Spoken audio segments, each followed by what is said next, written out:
1 year ago, Apricity technically worked, but it didn't feel right. It had systems, it had content, but it didn't have clarity.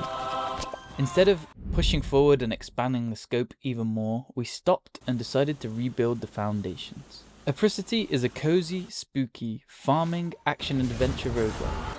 That was always the intention. But a year ago, the game wasn't fully supporting that identity. If this is a farming game, farming needs to matter. So we rebuilt our garden section a bit and added in watering and composting plants. We then reshaped the home base to feel a bit more warm, safe and inviting, especially through lighting. Also, fishing was rebuilt to be simpler and more immersive. Less friction, more world. If this is a roguelite, progression needs to be readable. Random items were replaced with clear structure and a smaller, more intentional inventory.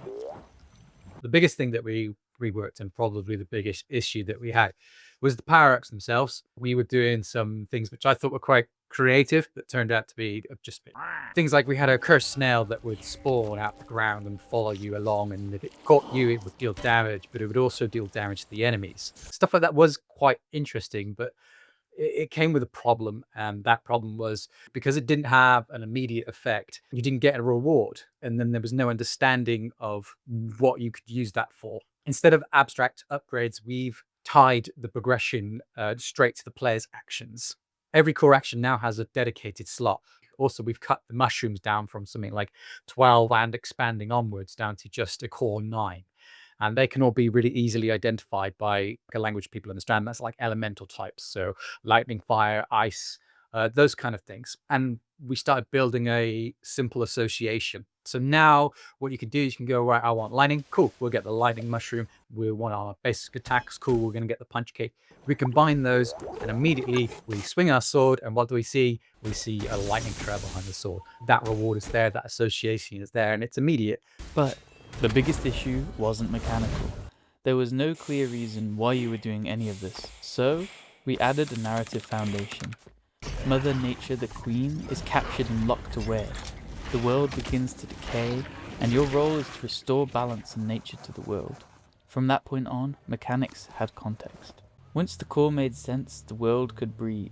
A new menu and intro cinematic pull you into the tone and lore immediately. Whimsical comedy sitting inside a darker world.